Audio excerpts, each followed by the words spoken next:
On connaît les finalistes de cette Coupe d'Afrique des Nations. Ça sera Sénégal, Maroc. Le rendez-vous est pris dimanche 20h.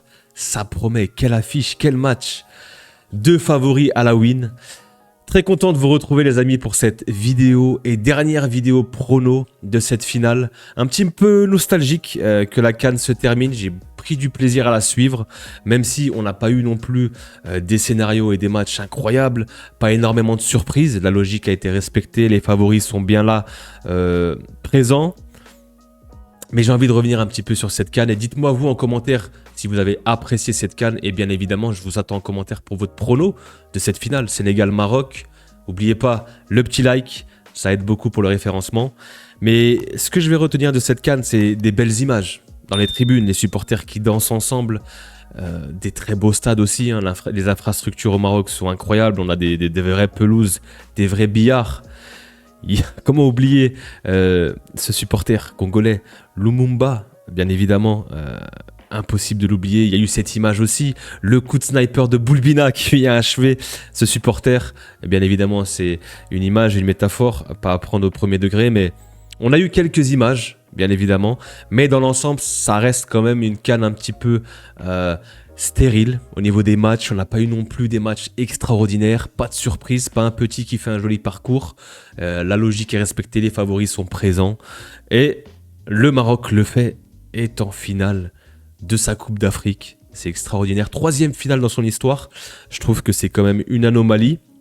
Après la finale remportée en 76, une deuxième finale perdue face à nous-mêmes, les Tunisiens en 2004, bien évidemment on s'en souvient. Et là, ils se qualifient pour leur propre CAN en finale, pour l'histoire. C'est incroyable, quelle ferveur, quelle fête il y a eu au stade lors de ce match face au Nigeria. Brahim Diaz qui est en pleurs lors de cette qualif pour la finale. Des images très très fortes, ça me touche énormément, moi qui suis supporter du Real, de le voir comme ça dans cet état, s'épanouir, être un acteur majeur, un leader de cette équipe marocaine et se hisser en finale. Je suis très très content pour lui et on voit les émotions qu'il doit vivre et je suis content pour lui. C'est un tournant dans sa carrière. C'était un joueur un petit peu dans l'ombre, de rotation, une variable d'ajustement qui était toujours un petit peu remplaçant. Il avait eu ses moments un petit peu avec le Milan AC, ici et là avec le Real, mais ça n'a jamais été un acteur majeur et un joueur principal. Et aujourd'hui, là, il l'est avec le Maroc et je suis très très content pour lui. Et très très belle image de Brahim Diaz qui finit en pleurs pour cette qualif en finale avec Mazraoui ici. Ça s'est joué au péno, c'était chaud.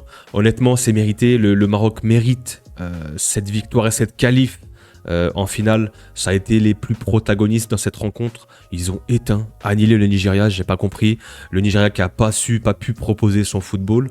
Parce qu'en face, t'as une équipe du Maroc qui les a agressés, qui a été vraiment au rendez-vous. Et je suis impressionné par cette équipe. Vraiment, je suis impressionné et on sent quand même qu'il y a le 12e homme et que tout un stade les porte. Et aujourd'hui, ils sont en finale de leur propre CAN. Il y a quand même eu des petites frayeurs, hein, ce penalty manqué par Igaman. Super parade de Nwabili ici qui vient s'étendre.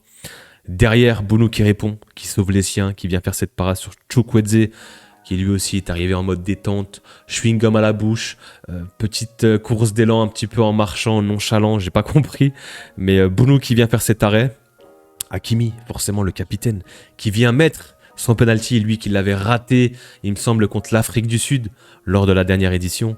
Incroyable, très très content pour Hakimi, j'avais peur à ce moment-là qu'il le rate, j'avais un peu de pression pour lui. Et il y a cet arrêt complètement dingue, là où la séance de tir au but a complètement basculé. Bounou qui est là, et dans la course d'élan, qui se téléporte, qui se TP, qui est déjà là à anticiper sur son côté gauche. Il vient faire cette parade manchette où il met sa main en opposition. Incroyable, franchement l'arrêt était magnifique. Et Bounou qui vient sauver les siens et ensuite qui vient qualifier le Maroc en finale de sa propre CAN. En face, vous l'avez vu, ce sera le Sénégal de Sadio Mané. Attention, c'est dans la tête. Sadio Mané qui est prêt pour cette finale. Et quel homme, quel monsieur, quel tonton, quel champion, légende du football africain, vraiment on peut le dire, qui est là, qui a déjà participé à 6 éditions. On le voit, il est là. Après la qualif, c'est dans la tête, on se calme, c'est pas terminé. Il y a encore le Maroc à aller chercher. Ça promet vraiment une finale d'anthologie les gars. On espère avoir du spectacle dans cette finale en tout cas. On n'en a pas eu énormément lors de cette compétition, mais on a tout d'une finale incroyable. On espère avoir des buts. On a souvent eu des matchs fermés, serrés lors des phases à élimination directe. On espère avoir vraiment du spectacle. Et bien évidemment, les deux équipes, eux, voudront aller chercher le trophée. Donc il y aura cet enjeu qui va primer sur le jeu, forcément. Mais voilà, Sadio Mané qui a éliminé son compère, les ex de Liverpool, Mo Salah, toujours pas. Pour Mo Salah, toujours pas de Coupe d'Afrique. Peut-être ce sera dans 2 ans.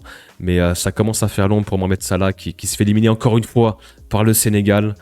Donc Mané qui remporte un petit peu ce duel à distance.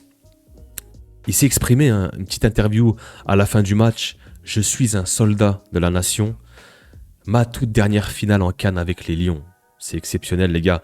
Il faut savoir que Sadio Mané, c'est un grand monsieur dans le football. C'est un héros dans son pays, au Sénégal, mais c'est aussi un personnage et une personnalité incroyable. Un être humain avec un grand cœur. Il faut savoir que Sadio Mané, c'est sur le terrain, mais aussi en dehors, ce qu'il a réussi à faire par rapport à son pays, son village, ce qu'il a investi, que ce soit dans le système éducatif, agricole. Voilà, il a beaucoup aidé son pays. Il faut regarder un petit peu ce que fait Sadio Mané à côté du foot. C'est une très très belle personne et moi, je suis très admiratif de ce qu'il fait, pas qu'en tant que joueur, mais aussi en tant que personne. Et Sadio Mané, c'est une légende sur et en dehors du terrain, vraiment. Et c'est beau ce qui lui arrive, et là il va jouer sa dernière CAN, et honnêtement quand il dit que c'est un soldat de la nation, les gars, on peut le croire quand on voit ici qu'il se bat à la détente, qu'il vient récupérer ce ballon 4 minutes après.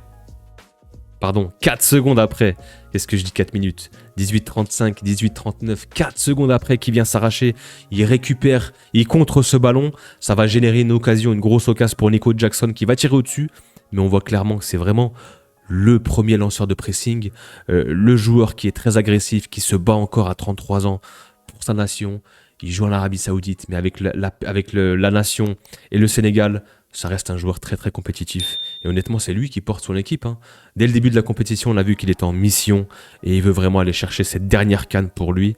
C'est lui qui, forcément, à l'image de son match, comme un symbole, c'est lui qui vient marquer sur cette frappe légèrement contré, il vient récupérer ce ballon, un peu de réussite, lui-même l'a dit, il récupère ce ballon, il frappe à l'entrée de la surface, apparemment il y a un joueur égyptien qui fête derrière, déjà avec les bras levés, il savait qu'il y avait but, mais ouais, Sadio Mané qui vient marquer le seul et unique but de cette rencontre et qui qualifie les siens. Le Sénégal qui s'est sorti du piège égyptien, on a très bien vu les Égyptiens qui sont venus jouer un petit peu à l'ancienne, comme ils savent faire, bloc bas, essayer de tisser leur toile et ce piège contre les Sénégalais. Ça n'a pas manqué. Vraiment, le Sénégal, c'est vraiment une équipe impressionnante. Et on va le voir un peu plus tard dans mon prono. Sadio Mané aussi fait désormais partie du top 5 des meilleurs buteurs de l'histoire de la CAN. Il rentre dans le top 5. Il y a des beaux noms. On a Eto'o. Bon, pour le reste, je ne les connais pas honnêtement. Poku, Yekini. Voilà, je ne les connais pas. Mais on retrouve Mboma, on retrouve Drogba, on retrouve Salah. Et il vient se hisser à la 5e place. Le palmarès de Sadio Mané, une CAN, une Ligue des Champions, une Première Ligue, meilleur buteur de PL, 2 fois meilleur joueur africain, 2e au Ballon d'Or européen, toujours présent pour son pays. Les gars, c'est exceptionnel ce qu'arrive à réussir à faire Sadio Mané. On ne peut pas dire que c'est la légende ou le meilleur joueur africain, mais en tout cas, il est dans la discussion. Il s'invite à la table, peu importe que ce soit Eto'o, Drogba, il est dans le top 3 pour moi, même s'il arrive au bout de cette 2e CAN, il va la récupérer, il sera dans la discussion, sans trop de surprises. Donc, on va discuter et on va revenir sur le parcours du Maroc déjà. Premier match contre les Comores, un match un petit peu piège, compliqué. On se souvient d'El Kaabi qui vient mettre ce ciseau assez dingue. Le Maroc se fait accrocher derrière par le Mali. Le Mali, pareil, une équipe très compliquée à jouer, piégeuse, très chiante à jouer. Derrière, dans le 3e match de poule, tu arrives à t'en sortir face à la Zambie, 3-0. 8e de finale face à la Tanzanie, compliqué. Il y a eu cette petite polémique, ce penalty de Massina non sifflé aussi. Contre le Cameroun, là ils sont montés en puissance. Vraiment le Maroc est monté en puissance dans cette compétition. Ils se sont défaits des Camerounais qui franchement étaient impressionnants. Ils les ont annihilés et ça a été la même chose avec le Nigeria.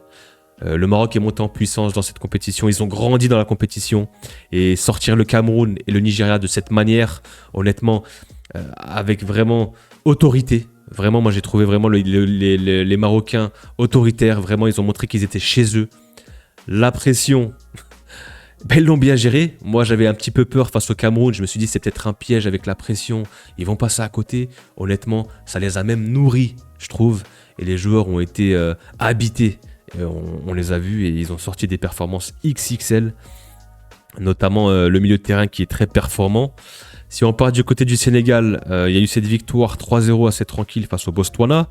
Un match nul compliqué face à la RDC qui les ont bien embêtés. Une première mi-temps où le Sénégal a bien dominé la RDC. La seconde période un peu plus compliquée. 3-0 face au Bénin, assez tranquille.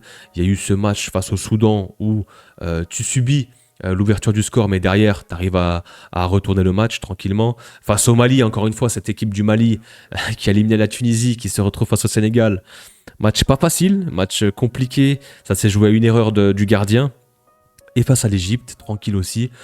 Match bourbier, mais voilà, le Sénégal, c'est un petit peu cette équipe qui est sûre de soi, qui est sûre de ses forces, la force tranquille, et qui essaie d'être patiente, essaie s'en sortir face à ce genre de match piège, dans un parcours, dans une Coupe d'Afrique. Bah, y a des parcours où il y a des matchs que tu vas rencontrer où ça va être compliqué, ça peut être piégeux, et je trouve qu'eux, ils s'en ont bien sortis, et c'est une équipe qui a quand même pas mal de maturité maintenant. C'est 3 finales lors des 4 dernières éditions. Ça commence à être très très sérieux le Sénégal. Il y a une récurrence, il y a de la constance, il y a une régularité dans la compétition et c'est clairement voire l'une des meilleures équipes d'Afrique. Franchement, ils sont au rendez-vous et ça promet vraiment une sacrée finale. Ce Sénégal-Maroc, honnêtement, c'est très très dur à pronostiquer les gars et je vais pas vous donner un vainqueur facile. Pour moi, c'est un flip, c'est presque un 50-50. Le Sénégal qui pour moi est à sa place, est en finale, mérité. Et en face le Maroc qui est en finale de sa propre compétition. Ça promet, on a 2 belles équipes. Je dirais que sur le papier, ça se joue.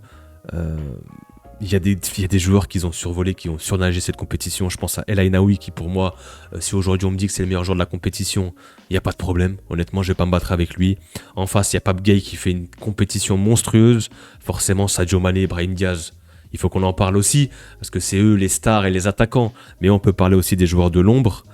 Hakimi qui est bien présent, qui est ici. Koulibaly, me semble, sera suspendu, tout comme Habib Diarra. Ils ont pris des cartons jaunes. Mais ouais, ça promet. Vraiment, ça va être une finale hyper indécise. Je vois un genre de scénario où le Sénégal ouvre le score contre le cours du jeu, peut-être en contre-attaque. Le Maroc va y aller d'emblée, va être très agressif, va essayer d'asphyxier et d'éteindre cette équipe sénégalaise à domicile dans ce stade avec cette ferveur. Tout en rouge, ça va être incroyable et je pense qu'ils vont concéder le premier but, l'ouverture du score et par la suite en deuxième période ils vont réussir à égaliser, un but partout et ça va se jouer en prolongation. Je pense que ça se joue en prolongation. J'arrive pas à savoir de quel côté ça va se basculer, mais peut-être que le côté domicile et le 12e homme peut faire basculer la rencontre. Peut-être que le Maroc le fait. Peut-être que le Maroc le fait, se qualifie et plutôt va chercher et remporter sa 2e CAN de son histoire. Je pense qu'ils sont capables de le faire. Ils sont à domicile, ils sont en finale. Ils peuvent échouer. Ils peuvent échouer sur cette dernière marche. Le Sénégal a toutes les qualités pour remporter cette compétition et remporter ce match aussi. Ça va vraiment être un sacré combat. Pour moi, on est sur 2 équipes qui se valent en termes de niveau. C'est très indécis, mais je dirais peut-être petit avantage au Maroc grâce à la compétition à domicile, le 12e homme, la ferveur, les supporters. Ça peut faire la différence, mais attention à cette équipe du Sénégal qui vraiment m'impressionne aussi. Voilà, ce sera ma dernière vidéo prono pour cette finale et ce dernier match de cette CAN 2025. Merci à tous ceux qui m'ont suivi, qui sont venus, qui se sont abonnés, qui ont participé dans les commentaires. Je compte sur vous pour cette dernière vidéo. On met des likes, on vient en commentaire, on participe dans la bienveillance bien sûr, parce qu'on sait qu'il y a pas mal de passion lors des Coupes d'Afrique. Donc je compte sur vous les gars, un petit pouce, on s'abonne si ce n'est pas encore fait, et puis j'attends vos commentaires et vos pronostics, bien évidemment. Prenez soin de vous les gars, et à très vite. Peace.